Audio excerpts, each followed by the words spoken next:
Bismillahirrahmanirrahim. Assalamualaikum warahmatullahi wabarakatuh. Sebelum kita memulai pembelajaran, alangkah lebih baiknya kita berdoa terlebih dahulu. Berdoa dimulai.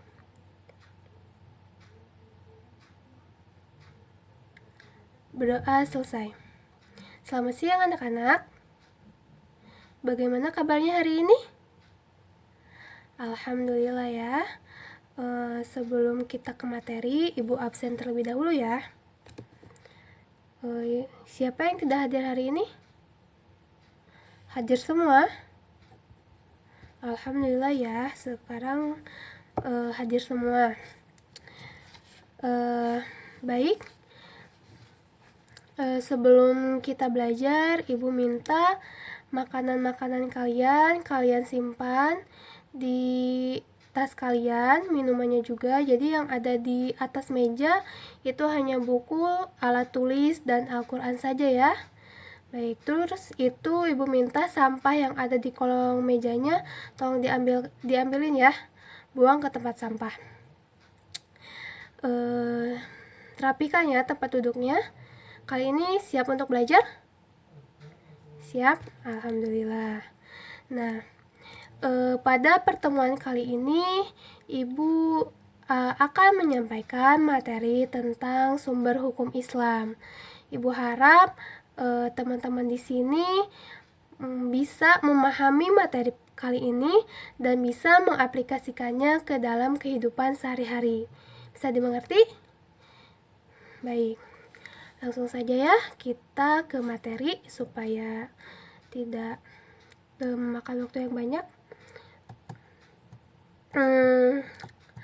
Ada yang tahu sumber hukum Islam ini ada berapa?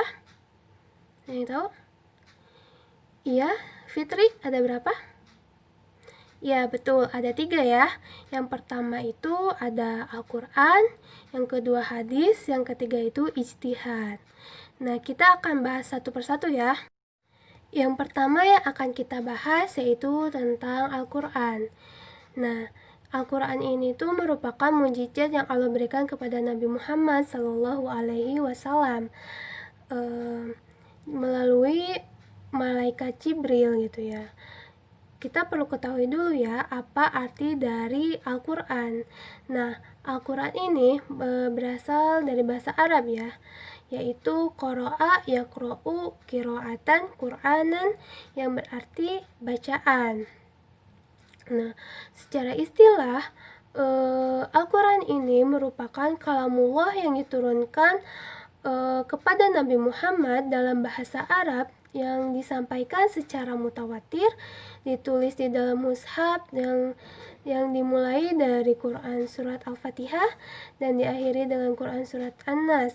Yang membacanya itu berfungsi sebagai ibadah gitu.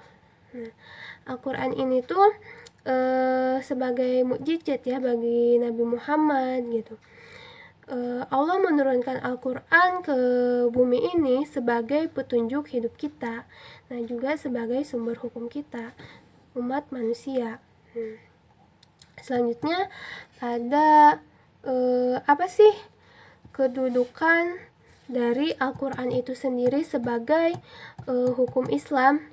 Nah, perlu kita ketahui bahwa Al-Quran ini tuh merupakan sumber hukum Islam yang pertama dan yang paling utama, yang mempunyai kedudukan yang sangat tinggi. Nah, jadi Allah itu menurunkan Al-Quran ini tuh sebagai petunjuk ya, petunjuk hidup kita di muka bumi ini gitu ya. Nah, kenapa sih Allah turunkan gitu ya? Karena gini, kita analogikan ya seperti ini. Jika kita mendatangi suatu tempat yang sama sekali kita belum tahu gitu ya tempat itu, pasti di situ kita membutuhkan peta ya. Nah, peta itulah yang akan menunjukkan kita ke tujuan kita gitu. Melalui peta itu pasti kita akan sampai ke tujuan kita gitu. Begitu juga dengan Al-Quran gitu ya. Allah turunkan kita ke muka bumi ini, Allah ciptakan kita ke muka bumi ini tuh yaitu gitu ya, turunkan kita ke muka bumi itu bersamaan dengan petunjuk gitu ya, itu Al-Quran gitu. Karena Allah nggak mau gitu ya kita hidup di dunia itu dalam keadaan sesat, makanya Allah turunkan Al-Quran sebagai petunjuk hidup kita gitu, sebagai supaya kita bisa mencapai tujuan kita di dunia dan tujuan kita ke akhirat ya, seperti itu. Jadi Allah turunkan Al-Quran itu sebagai petunjuk hidup kita, bagaimana kita harus menjalani hidup di dunia ini gitu, yaitu gitu kita bisa melihat gitu ya petunjuknya itu di dalam Al-Quran seperti itu. Nah, di sini juga ada ayat Al-Quran mengenai kedudukan Al-Quran gitu ya. Di sini tuh ada di dalam Quran surat An-Nisa ayat ke-59 yang artinya, wahai orang-orang yang beriman, taatilah Allah dan taatilah Rasulnya dan ulil amri di antara kamu. Kemudian jika kamu berbeda pendapat tentang sesuatu, maka kembalikanlah kepada Allah dan Rasulnya gitu ya. Maksud Allah itu ya Al-Quran, dan Rasulnya itu yaitu sunnah. Jika kamu beriman kepada Allah dan hari kemudian, yang demikian itu lebih utama bagimu dan lebih baik akibatnya. Maka jika kita udah merasa kebingungan dengan apa sih yang harus kita lakukan di dunia, ya itu kita harus kembalikan lagi kepada Al-Quran supaya hidup kita itu lebih terarah seperti itu. Yang selanjutnya ada kandungan hukum yang terdapat di dalam Al-Quran, yaitu ada yang tahu? Ada berapa? Nggak ada ya, nggak ada yang tahu. Yang pertama itu ada akidah atau keimanan. Nah, di dalam Al-Quran ini tuh menjelaskan tentang akidah dan keimanan gitu ya. Jadi akidah ini tuh merupakan suatu keyakinan gitu ya, tertancap kuat di dalam hati kita gitu. Nah, keimanan ini tuh ya untuk meyakini kita gitu bahwa Allah lah satu-satunya yang menciptakan kita. Allah lah tiada ilah selain Allah gitu ya. Tidak ada patut yang kita cintai itu selain Allah. Itu merupakan keyakinan yang tertuang di dalam rukun iman ya, yang rukun iman gitu, meyakini hal-hal yang goib gitu ya untuk kita gitu. Selanjutnya yang kedua itu ada syariah atau ibadah. Nah, di dalam Al-Quran ini juga menjelaskan bagaimana tata cara kita beribadah gitu ya, baik itu beribadah mahdoh ataupun ghair mahdoh gitu. Nah, Allah itu menjelaskan gitu ya di dalam Al-Quran itu bagaimana sih kita caranya beribadah kepada Allah dan bagaimana kita caranya beribadah beribadah ya kepada sama manusia gitu. Yang kita tahu kalau dalam nah semua ini tuh dinamakan ilmu fikih gitu. Nah, di dalam ilmu fikih ini tuh kita akan membahas tentang fikih ibadah, yaitu fikih ibadah kita terhadap Allah, dan ada fikih muamalah, bagaimana hubungan kita dengan sesama manusia. Nah, di situ dijelaskan juga ya di dalam Al-Quran. Yang selanjutnya yaitu ada akhlak atau budi pekerti. Nah, di dalam Al-Quran juga dijelaskan gitu ya, seharusnya akhlak kita kepada Sang Pencipta itu seperti apa gitu. Akhlak kita kepada sama manusia itu seperti apa, bahkan akhlak kita kepada hewan, kepada alam semesta itu harus seperti apa gitu. Di situ Al-Quran tuh menjelaskan gitu semuanya gitu. Allah itu menjelaskan semuanya bagaimana kita harus bertindak gitu, seperti itu. Nah, sampai di sini ada yang belum dipahami? Paham ya semuanya? Kita lanjut ya. Baik, selanjutnya sumber hukum Islam yang kedua yaitu ada hadis. Nah, hadis ini secara bahasa artinya yaitu perkataan atau ucapan. Sedangkan secara istilah, hadis ini yaitu suatu perkataan, perbuatan, ketetapan yang dilakukan oleh Nabi Muhammad SAW. Nah, hadis ini juga bisa dikatakan sunnah gitu ya. Namun ada beberapa ulama yang mengatakan bahwa ada perbedaan hadis dengan sunnah.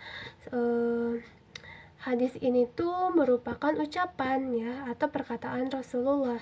Nah, sedangkan sunnah ini tuh merupakan perbuatan dari Rasulullah gitu.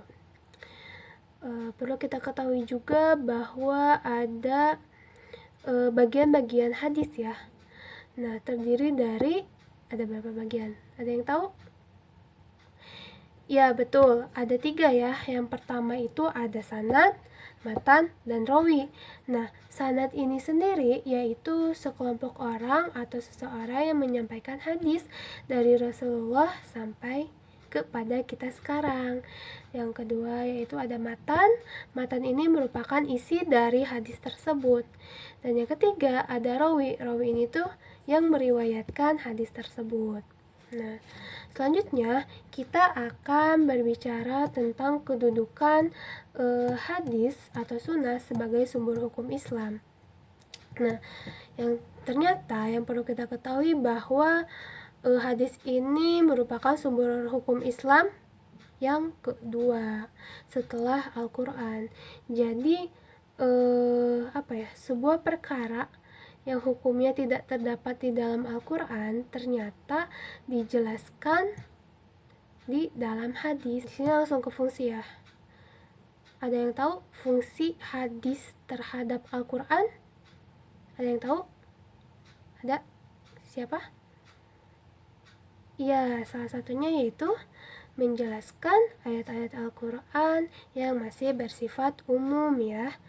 Nah, selain itu juga ada untuk memperkuat pernyataan yang ada di dalam Al-Quran.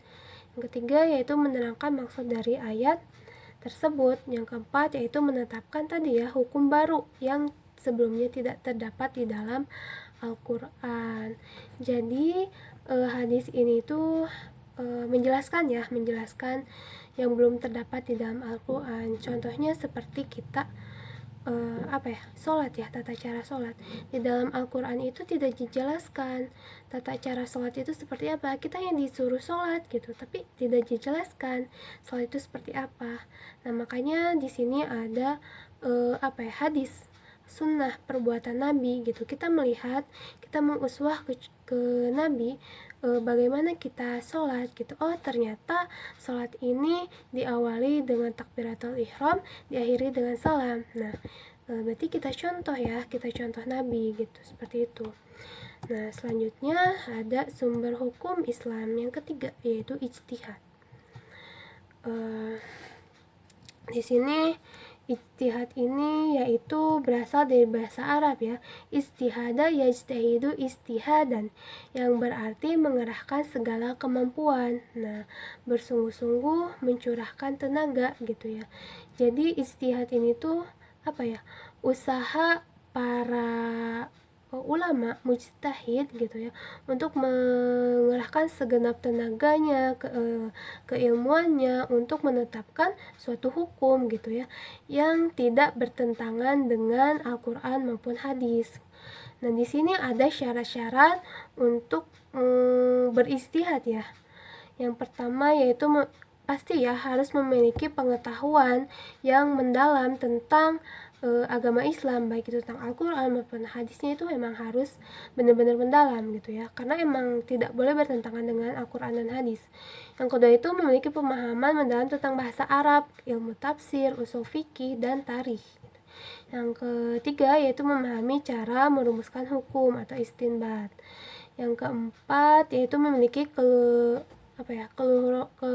memiliki akhlak yang mulia gitu. Ya nggak sembarangan juga ya, ulama juga harus mempunyai akhlak yang mulia juga gitu.